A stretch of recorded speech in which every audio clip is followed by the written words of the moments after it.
Hello students, welcome back. आज की हमारी जो ये क्लास है, इस क्लास के अंदर हम क्लास 8 के मैथ के पेपर के अंदर आने वाले 5 नंबर के जो क्वेश्चन है जो पेपर में आता ही है उसी को हम सॉल्व करेंगे। और ये पूरा ऑफिशियल पेपर है। पेपर में एक तो ग्राफ का क्वेश्चन आता है और बाकी कुछ लॉन्ग क्वेश्चन भी आते हैं। तो डायरेक्टली हम उसी की तरफ मूव कर रहे हैं, हम पीछे की तरफ से इसको सॉल्व करेंगे। सो क्वेश्चन आपकी स्क्रीन पर आ चुका है जिसमें आपसे कुछ चीजें दी गई है। जैसे कहता है कि दी गई आकृति एक जो है रिहायशी सोसाइटी के नक्शे को दर्शाती है और आकृति की जानकारी के आधार पर निम्न प्रश्नों के उत्तर दीजिए। तो पहले आपको क्या करना है, इसको क्या करना पड़ेगा, इस डायग्राम को बनाना पड़ेगा जैसे कि इसमें बताया गया है। हम इसको पहले बना लेते हैं। पहले ये लाइन ऐसे है, उसके बाद में फिर यहाँ पर कुछ इस तरीके की संरचना आपको पेपर में पेंसिल से इसको बनाना है, ये ध्यान रखना है कुछ इस तरीके से। और फिर इसके बाद में फिर कुछ इस तरीके से नीचे और फिर ये यहाँ पर जुड़ेगा आपका ऐसे करके। अब यहाँ पर ये लंब दिया गया है आपका और ये क्या दे रहा है 52 दे रहा है। यहाँ पर हम वैसे लिखेंगे 52 मीटर। इसके बाद में हमको दे रहा है ये 25 मीटर, इधर से 25 मीटर। जो जो चीजें दे रहा है पहले हमें उसको लिखना पड़ेगा। यहाँ 20 मीटर दे रहा है, 20 मीटर। इसके बाद में ये 63 दे रहा है, 63 मीटर।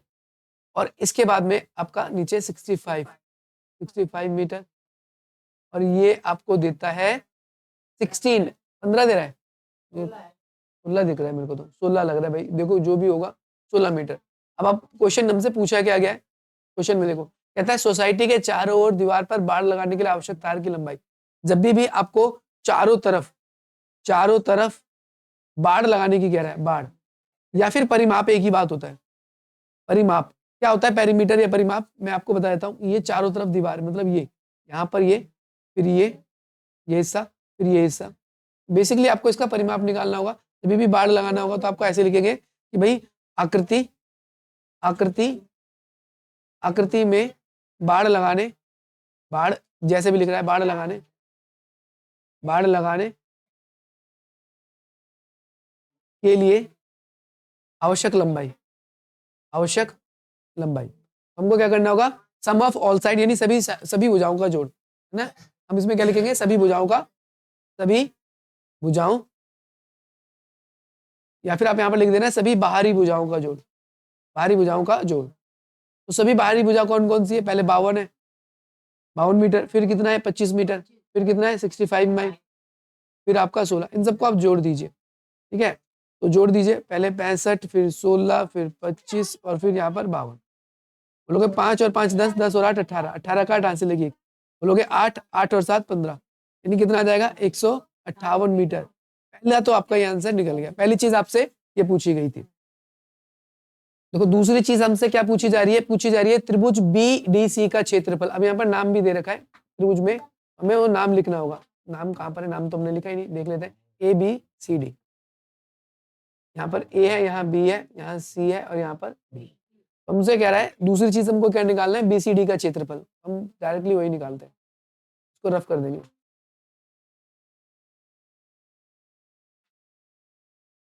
इसको रफ कर देते हैं, ठीक है।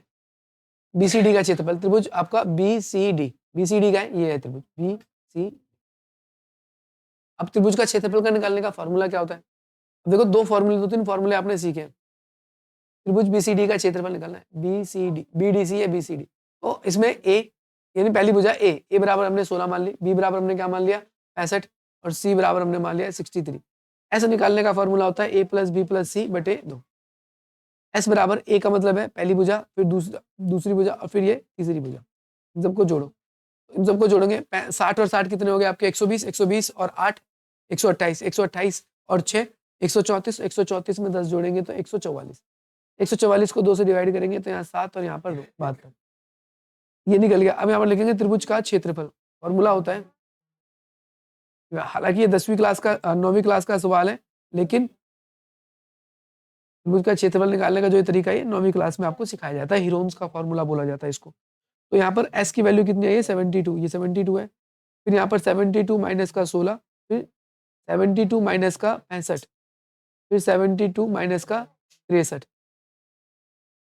यहाँ पर क्या हो जाएगा 72 गुणा, इन दोनों को घटाओ, 72 में से 16 जाएंगे तो कितना बचेगा, यहाँ 6, यहाँ पर 56 बचेगा, कितना बचेगा 56।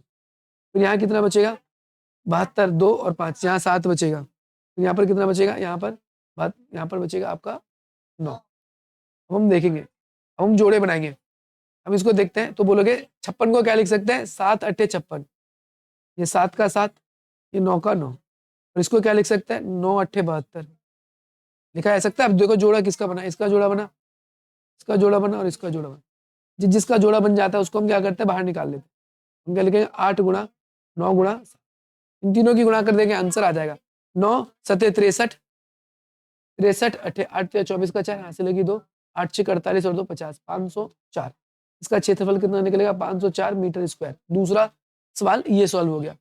तीसरी चीज हमसे कह रहा है डी और ई की लंबाई बताओ। पहले डी और ई का है, डी से लेकर ई तक, यहाँ तक हमको बताना है डी और ई की लंबाई। तो ये कैसे निकलेगा, ये निकलेगा पाइथागोरस थ्योरम से। ध्यान से देखेंगे पाइथागोरस थ्योरम क्या होती है, पाइथागोरस थ्योरम क्या होती है, हम जरा इसको डिस्कस कर लेते हैं।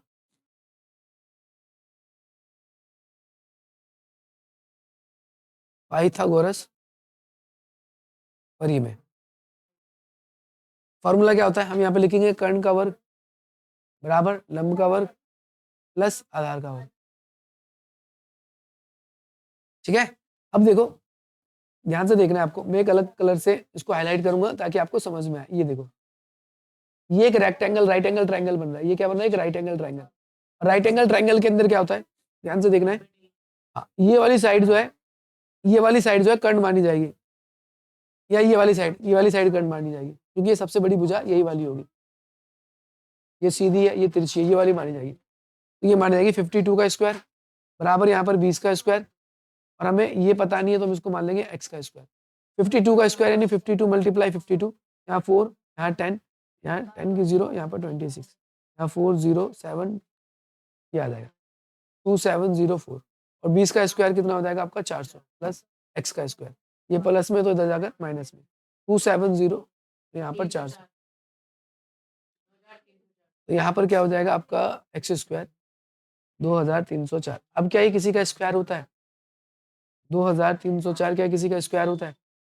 आप एलसीएम लेके भी निकाल सकते हो, बिना एलसीएम लिए भी इसको चाहो तो निकाल सकते हो, यानी डायरेक्टली स्क्वायर रूट निकाल दो। तो आप तो स्क्वायर रूट कैसे निकालोगे, यहाँ पर रखोगे 4 चौक 16, यहाँ पर बचेगा 704, इन दोनों को जोड़ के यहाँ लिखेंगे और यहाँ वही नंबर लिखेंगे जो यहाँ लिखेंगे, यहाँ वही नंबर लिखेंगे जो यहाँ लिखेंगे।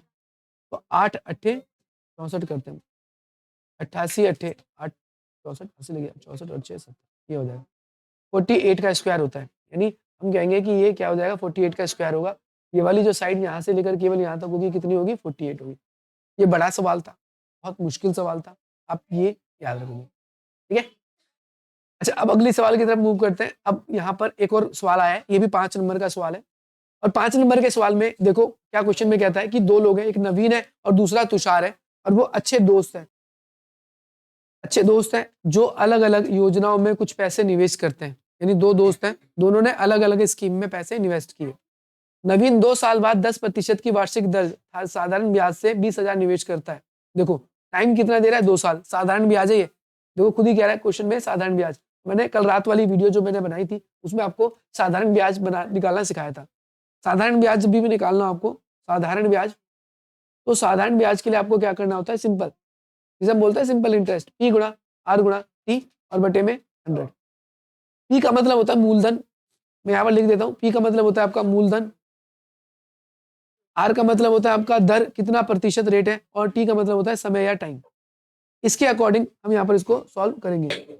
सवाल को देखेंगे, सवाल में हमने इस पर्सन ने क्या है 20,000 रुपये निवेश किया है, तो प्रिंसिपल यानी मूलधन हमारा जो है वो कितना है 20,000 रुपये, याद रखना है। दर कितना है, तो इसने 10%, 2,000 लिखा है, 20,000 कर देंगे, दर जो है वो 10% की है, 10% लिख देंगे यहाँ पर, और टाइम उसने 2 साल बोला था, 2 साल, तो सिंपली इसमें पुट कर देंगे। पी प्रिंसिपल हमारा कितना हो गया 2,000, याद रखना है आपको। रेट कितना है 10% नहीं लगाना है यहाँ पर, परसेंट इसलिए नहीं लगाना है क्योंकि हम बटे 100 कर रहे हैं, और टाइम 2 साल है, बटे में आपका 2 0 से 2 0 कट गया, और यहाँ पर 200 गुणा 10 गुणा 2, बोलोगे 200 की 2 में गुणा करेंगे तो 400 और गुणा 10, और इसकी जब हम गुणा करेंगे तो ये हो जाएगा आपका 4000, यानी ब्याज उसको कितना मिला है, साधारण ब्याज उसको 1% को कितना मिल रहा है, 4000 रुपये ब्याज मिल रहा है। आगे क्वेश्चन में क्या कहता है, क्वेश्चन में पढ़ो। जबकि तुषार ने यही राशि चक्रवर्ती ब्याज पे किया है। जब भी चक्रवर्ती ब्याज निकालना हो तो कैसे निकालते हैं, ये भी मैंने रात को बताया था। चक्रवर्ती ब्याज निकालने का फॉर्मूला क्या होता है, अमाउंट डायरेक्टली होता है P ब्रैकेट में 1 + R/100 और यहाँ पर लगाना होता है आपका टाइम या n लिख देते हैं। तो अमाउंट कैसे निकलेगा, हमारा प्रिंसिपल सेम राशि है, सेम चीज है यही, सेम चीज है यही, सेम सारी चीजें दे रहा है, यानी आपका प्रिंसिपल आपको 20,000 ही रखना है। इसके बाद 1 प्लस रेट कितना है 10% ही है और टाइम कितना है 2 साल है, तो 1 0 से 1 0 कट जाएगा। अब यहाँ पर क्या बचेगा आपका a बराबर, यहाँ पर लिखेंगे 20,000 1 + 1/10 और यहाँ पर टाइम कितना है 2 साल। इसके नीचे कुछ नहीं है तो एक मानेंगे, इस पूरे की गुणा इसमें, इस पूरे की इसमें और इन दोनों के आपस में, यानी अमाउंट बराबर क्या हो जाएगा यहाँ पर 20,000 और यहाँ पर 10 की गुणा जब एक में करेंगे तो 10 + 1/10 और यहाँ पर स्क्वायर। ए बराबर क्या हो जाएगा यहाँ पर 20,000 और यहाँ पर 10 और 1 कितना हो जाएगा 11/10 और यहाँ पर 2। यहाँ पर ए बराबर हम क्या लिखेंगे 20,000 गुणा 11/10 गुणा फिर 11/10, 1 0 से 1 0 कटी, 1 0 से 1 0 कटी, यानी ए बराबर क्या हो जाएगा आपका 200 गुणा 11 गुणा 11 और बच्चा भी जानता है 11 और 11 की गुणा करते तो 121 आता है। अब इन दोनों की गुणा कर देंगे सिंपली। यहाँ पर मैं कर दे रहा हूँ, यहाँ पर जगह कम है तो मैं यहाँ लिख देता हूँ यहाँ पर, तो इसका दुगुना कर दो, 2 0 है तो 2 0 तो आएगी, दुगुना 1 का दुगुना 2, 2 का दुगुना 4। तो हम देखें तो वहां पर अब अमाउंट अगर हम देखें तो कितना बढ़ रहा है, जब भी हमें ब्याज निकालना होता है चक्रवृद्धि ब्याज तो a - p करते हैं, यानी हमारा 2 4 यहाँ पर 200 माइनस का आपका 20,000 था, 20,000 था तो इसमें कितना पैसा आ जाएगा 4,200, यानी चक्रवर्ती ब्याज में 200 रुपये फालतू आया और साधारण ब्याज में केवल 4,000 आया था। क्यों आया, चक्रवर्ती ब्याज में हम ब्याज पे भी ब्याज लेते हैं इसीलिए ऐसा होता है। ठीक है, तो हम यहाँ पर दोनों चीज निकाल सकते हैं। अब क्वेश्चन में देखो क्या कह रहा है, नवीन ने 2 साल बाद कितना ब्याज प्राप्त किया, तो नवीन जो था जो साधारण ब्याज पे ले रहा था 2 साल बाद नवीन ने इतना ब्याज प्राप्त किया था। पहला तो आंसर हमने ऐसे निकल गया। कहता है किसका अधिक ब्याज मिला और कितना अधिक, तो ब्याज अधिक हमेशा चक्रवर्ती ब्याज पे मिलेगा। आंख मूंद करके याद रखना, अगर आपसे पेपर में सवाल आता है और कोई पूछता है कि एक तरफ साधारण ब्याज है और एक तरफ चक्रवर्ती ब्याज है, तो 1 साल का जो ब्याज होगा, 1 साल का, ध्यान से सुनना, 1 साल का जो ब्याज होगा 1 साल का वो SI भी बराबर होता है और CI भी बराबर ही होगा 1 साल का। लेकिन 1 साल से ज्यादा 1 दिन का भी ब्याज हो तो हमेशा CI ज्यादा होगा, चक्रवर्ती ब्याज जो होगा वो कम होगा हमेशा। अब कितना अधिक है, तो 200 रुपये अधिक है, दिख रहा है सीधा सीधा सबको।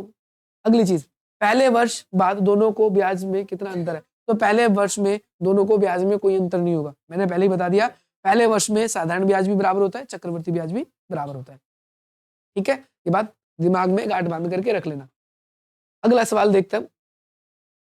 अगले सवाल में क्या कह रहा है, हाँ, अब ये ग्राफ वाला क्वेश्चन है और ये भी बहुत ही आसान क्वेश्चन आता है पेपर में, जो कि आपको करना है। देखो ग्राफ दिया हुआ है, हालांकि हो सकता है आपको थोड़ा सा धुंधला दिखे, कोई बात नहीं, पर ध्यान से देखना है।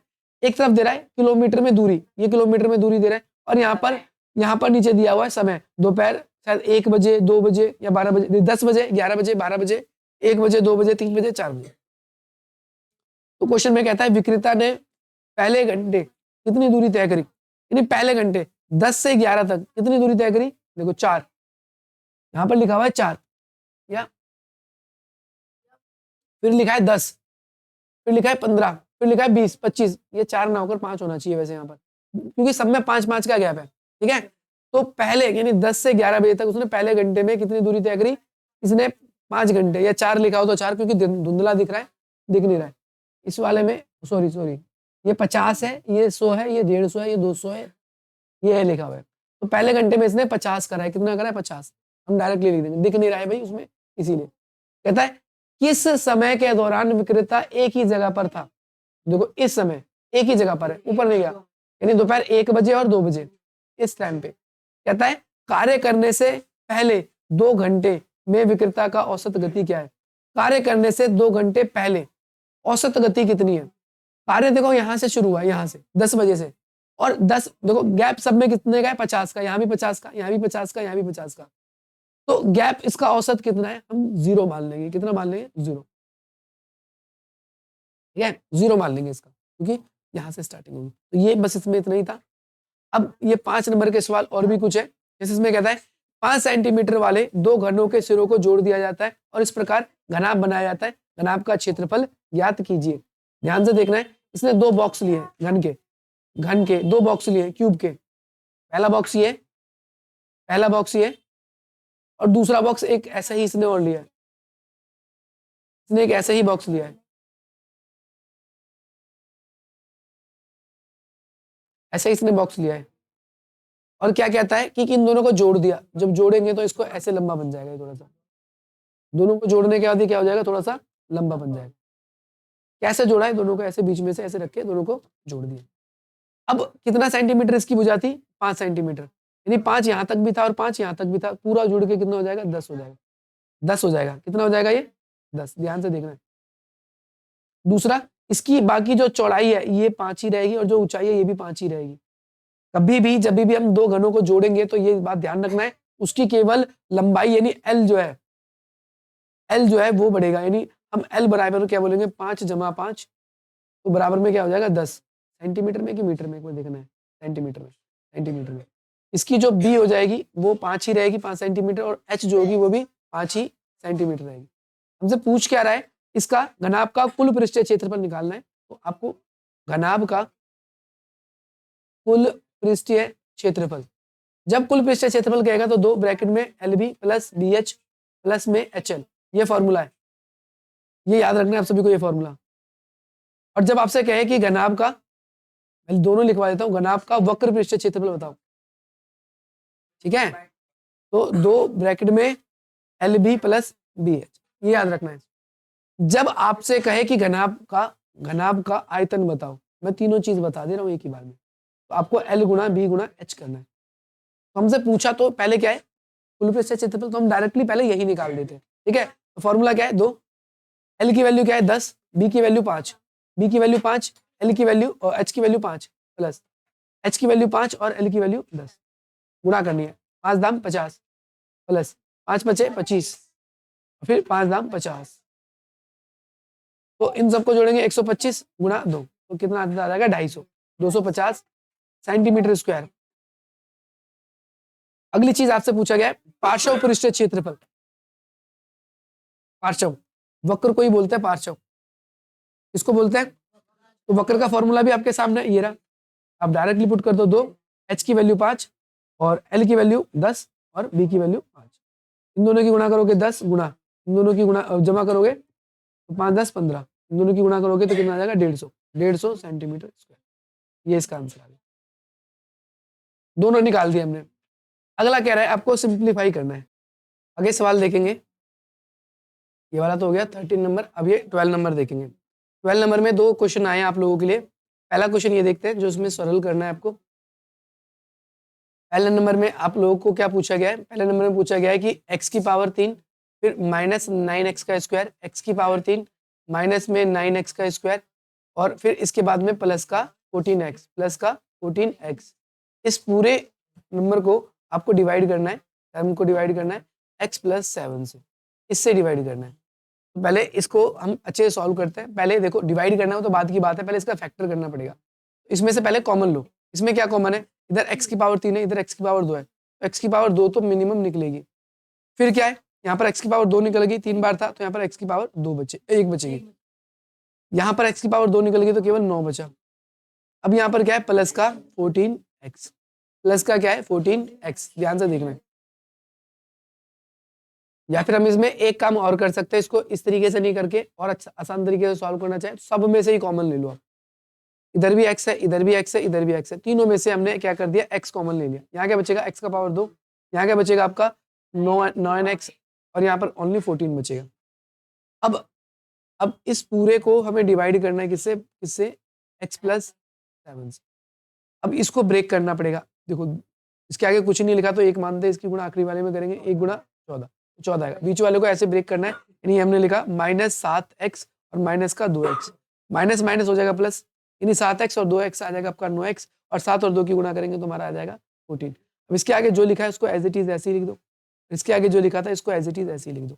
बाहर क्या लिखा है x, और इस पूरे को डिवाइड करना है हमको किससे, x माइनस x प्लस 7 से करना है। अब देखो इनमें कॉमन लो, बाहर पहले से ही x है ठीक है। और इनमें कॉमन लेंगे तो यहाँ पर क्या बचेगा, बाहर निकलेगा आपका x बाहर निकलेगा। यहाँ पर 2 बार x था, एक बार बाहर निकल गया तो एक बार बचेगा। और यहाँ पर क्या बचेगा आपका, ओनली 7 बचेगा। जहाँ प्लस का निशान होता है वहाँ 2 माइनस होते हैं, ध्यान रखना है। यहाँ भी माइनस है और यहाँ भी माइनस है, माइनस बाहर निकल गया, 2 के पाड़े से ये भी कटेगा, 2 के पाड़े से ये भी कटेगा, तो 2 बाहर निकल गया कॉमन, बाहर निकल गया कॉमन। यहाँ पर बचेगा ओनली x और यहाँ पर देखो एक माइनस बाहर चला गया तो एक माइनस बचेगा माइनस, यहाँ पर बचेगा आपका। अब अगली चीज क्या करनी है, जो कॉमन पार्ट होता है उसको हम ओनली एक बार लिखते हैं, ठीक है। हमने यहाँ पर लिखा आपका x माइनस 7 और जो ये बाहर जो लिखा हुआ है ये और ये, इसको हम एक साथ लिखेंगे x माइनस 2 और बाहर क्या लिखा है आपका, बाहर इसके लिखा हुआ है x और इसको डिवाइड किससे करना था, x प्लस 7 से। तो ये x प्लस 7 है, x माइनस 7 है, प्लस में ही था कि माइनस में था, माइनस में, ये सब जगह प्लस प्लस लिख रहे हैं, माइनस में यहाँ पर जो है वो माइनस में। इसके आगे भी तुमको लिखना होगा डिवाइड में x माइनस का 7, यहाँ भी माइनस, यहाँ भी माइनस, यहाँ भी माइनस, यहाँ भी क्या हो जाएगा माइनस। इस तरीके से ये पूरे से ये पूरा कट जाएगा, क्या बच गया हमारा x, फिर x प्लस x माइनस 2, इसकी गुणा इसमें कर दो x स्क्वायर, इसकी गुणा इसमें कर दो 2x, आपका आंसर आ जाएगा, ये आपका आंसर आ गया। पहला आप ये करना था। अब इसमें और को आपको सरल करना है, सॉल्व करना है, तो इससे तो बहुत ज्यादा आसान ये वाला है, पेपर में आप ये वाला आता तो आप ये वाला इजीली कर सकते थे। सबसे बड़ी बात है ये बुक के सवाल है, तो आप लोगों ने अगर एनसीईआरटी अच्छे से कर रखी है तो आपको कुछ और करने की जरूरत नहीं है। क्या लिखा है 35, फिर लिखा है एक्स पे स्क्वायर, फिर लिखा है y की पावर 3 और z की पावर 4, y की पावर 3 और z की पावर 4, इस पूरे को डिवाइड करना है, किससे डिवाइड करना है 7x और y की पावर 2 और z की पावर 4। अब इसको डिवाइड करना है तो जो पहले नंबर पे लिखा है उसको हम पहले लिखेंगे, जो दूसरे नंबर पे लिखा है उसको बटे में लिखेंगे, 7x और यहाँ पर y की पावर 2 और z की पावर 4। देखो z की पावर 4 से z की पावर 4 पूरे कट गया, ठीक है। 7 के पारे से कितनी बार में कटेगा, 5 बार में। x यहाँ पर एक बार है, यहाँ 2 बार है तो एक बार कट जाएगा। y यहाँ पर 2 बार है, यहाँ y यहाँ पर क्या है 3 बार, एक बार बचेगा, तो क्या बचेगा 5, और क्या बचेगा ये x और ये y, 5xy। पहले में तो आपको ये करना था, दूसरे वाले में क्या करना है, दूसरे वाले में देखिए 3x माइनस का 12, सवाल में आपको करना है 3x माइनस का 12, फिर ब्रैकेट बंद, इसके बाद दिया गया है आपको भाग का निशान है, फिर x माइनस का 4, भाग का निशान है और x माइनस का, एक बार फिर से कंफर्म करते हैं x माइनस 4 ही है। अब इसमें और इसमें देखो कॉमन, देखो कॉमन क्या है, 3 के पारे से दोनों कटेंगे, ये कितनी बार में, 4 बार में, ये भाग का निशान है तो बटे में, और ये पूरा।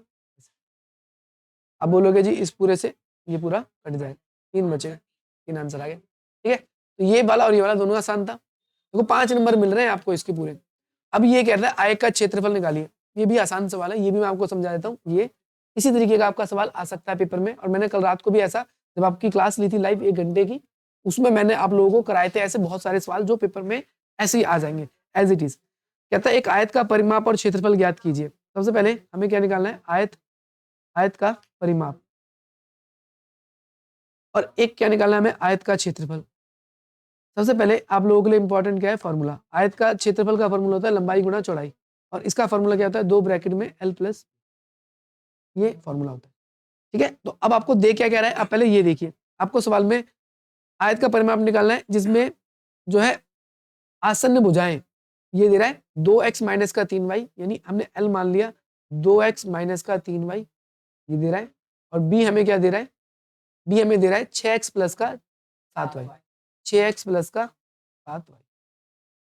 इसको लंबाई मान सकते हो, इसको चौड़ाई मान सकते हो, किसको भी कुछ मान सकते हो, कोई दिक्कत नहीं है, ठीक है। अब हमको सॉल्व करना है, पहले हम परिमाप निकाल रहे हैं, मैं परिमाप इस तरफ निकाल दूंगा, यहाँ लिख देता हूँ परिमाप, पहले मैं परिमाप इस तरफ निकाल दूंगा, और यहाँ पर हम निकाल देंगे क्षेत्रफल। तो ये पूरी लाइन जो है आपको एज इट इज यहाँ पर लिखनी है, और ये वाली पूरी लाइन आपको एज इट इज यहाँ लिखनी है, ठीक है। मैं डायरेक्टली निकाल रहा हूँ, इसका फॉर्मूला क्या है, 2 ब्रैकेट में l प्लस बी, और यहाँ पर इसका फॉर्मूला क्या है, l इंटू बी, ठीक है। 2 का 2 ब्रैकेट, अब ये बड़ा ब्रैकेट है, क्या ये बड़ा ब्रैकेट। अब इसमें लंबाई क्या मानी हमने, 2x माइनस का 3y, l हो गया ये, इसके बाद प्लस का निशान है प्लस, फिर क्या है आपका b क्या दिया गया आपका 6x प्लस 7y। अब इसको सॉल्व करेंगे, अब देखो 2x माइनस का माइनस, 3y का 3y, प्लस है तो प्लस, ब्रैकेट लगाने की आपको जरूरत भी नहीं है, इसमें कोई आवश्यकता नहीं है आपको इसमें ब्रैकेट लगाने की। क्यों आवश्यकता नहीं है, मैं आपको रीजन देता हूँ। रीजन इसका ये है क्योंकि बीच में प्लस का निशान है, इसीलिए हम नॉर्मली इसको लिख सकते हैं 6x प्लस का 7y। अब जो सॉल्व हो रहा है कर दो, देखो 2x और 6x क्या हो जाएगा आपका 8x, 7y में से 3y जाएगा तो आपका बचेगा 4y। बाहर क्या लिखा है 2 से गुणा कर दो। अब इसकी गुणा करोगे तो यहाँ पर 16x और यहाँ पर जब गुणा करोगे तो 8y, ये आपका आंसर आ जाएगा परिमाप में। आपको इकाई में लिखना है ये भी, क्योंकि आपको इकाई में दे रहा था, ठीक है, इकाई लास्ट में लगा देना। अब जब हमें इसको क्षेत्रफल निकालना है इसका, तो क्षेत्रफल निकालने के लिए हमको क्या करना पड़ेगा, गुणा करना पड़ेगा। 2x माइनस का 3y, इस पूरे की गुणा करनी होगी हमें 6x प्लस का 7y से, 6x प्लस का 7y। अब इनकी गुणा करनी है, मैंने बताया जब दो भी नंबर की गुणा करनी होती है तो हम क्या कहते हैं, जो दूसरे नंबर का ब्रैकेट होता है उसको 2 बार लिखते हैं। दूसरे नंबर का जो ब्रैकेट है उसको 2 बार लिखा जाएगा, पहली बार और फिर दूसरी बार।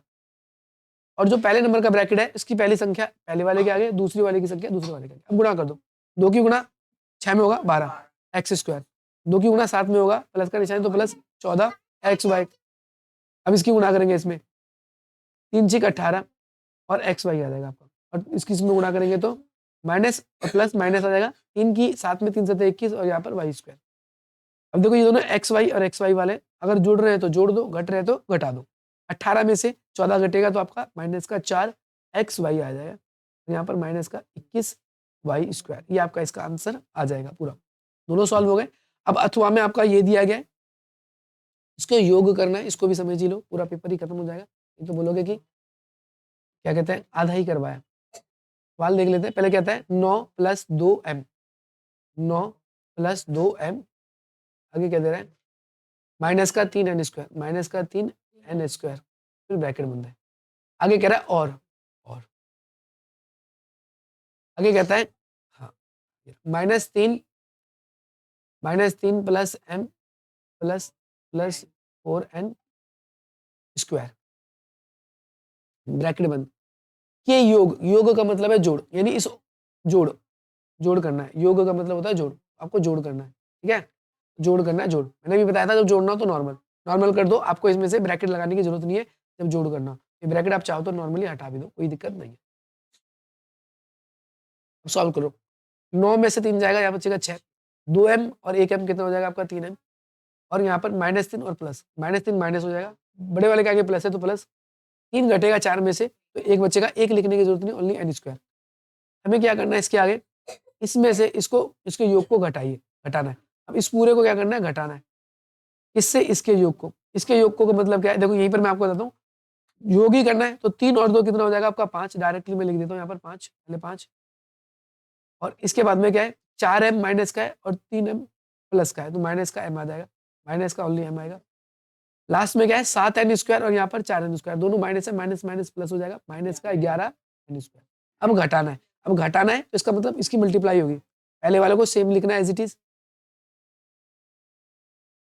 अब यहाँ पर आप चाहो तो ब्रैकेट ना भी लगाओ तो चल जाएगा। जब भी किसी ब्रैकेट के बाहर माइनस हो तो उसके साइन सबके चेंज हो जाएंगे, ये प्लस में ये माइनस में हो जाएगा, माइनस ये माइनस में ये प्लस में हो जाएगा, ये माइनस में ये भी प्लस में हो जाएगा। अब देखो 6n में से 5 घटेगा, 6 में से 5 घटेगा, 1 बचेगा, ये प्लस का है और ये भी प्लस का है, तो ये क्या है 3 और 1 क्या हो जाएगा 4 है, और 1n ये प्लस का है और ये भी प्लस का है, तो क्या हो जाएगा आपका 11, 11 और 1 12, 12 n स्क्वायर। ये आपका आंसर निकल गया। ये पूरा सॉल्यूशन था, ये पूरा पेपर था, 5 नंबर के जितने भी सवाल थे वो सारे के सारे आपके करा दिए गए।